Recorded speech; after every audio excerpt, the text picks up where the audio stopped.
जयपुर का किला, जो दिन में अपनी भव्यता और इतिहास के लिए जाना जाता है, रात के समय अजीब और डरावना रूप धारण कर लेता है। कहते हैं कि किले की सबसे ऊंची मीनार पर एक रानी का भूत भटकता है, रानी रत्नावली का, जिसकी मृत्यु रहस्यमय परिस्थितियों में हुई थी। एक रात साहसी युवक अजय ने तय किया कि वह इस भूतिया मीनार तक पहुंचेगा। अजय को डर था, लेकिन उसकी जिज्ञासा ज्यादा थी।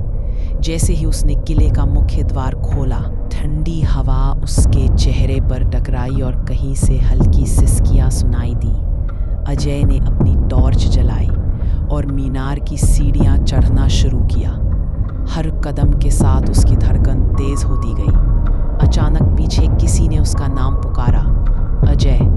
उसने पीछे देखा, लेकिन कोई नहीं था।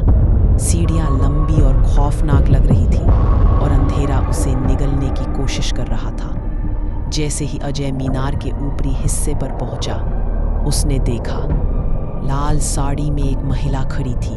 उसकी आंखें काले अंधेरे में चमक रही थी और उसकी सिसकियां हवा में गूंज रही थी। अजय ने पीछे हटने की रानी ने धीरे से फुसफुसाया, क्यों आया तुम यहाँ? न्याय की तलाश में हो या सिर्फ साहस दिखाने? उसकी आवाज में दर्द और क्रोध दोनों थे। अजय डर के मारे कांपने लगा। अचानक हवा में हल्की रोशनी चमकी और रानी के चेहरे पर गुस्से और पीड़ा का मिश्रण झलकने लगा। अचानक मीनार की पुरानी घंटी जोर से बजी। ध्वनि इतनी तेज थी कि अजय को असली दुनिया और भूतिया दुनिया के बीच का फर्क समझ नहीं आया। रानी का भूत उसके पास आया और उसकी आंखों में उस निंदा और धोखे की कहानी झलक रही थी जो उसे जीवन में मिली थी। अजय ने आंखें बंद की और प्रार्थना करने लगा। जब उसने फिर देखा तो रानी का भूत धुंध में गायब हो गया। उसकी सांसें थमी हुई थीं और शरीर कांप रहा था। सुबह की रोशनी में किले के कर्मचारी आए और अजय को मीनार के पास कांपते हुए देखा। उसने कभी फिर उस मीनार की ओर नहीं देखा।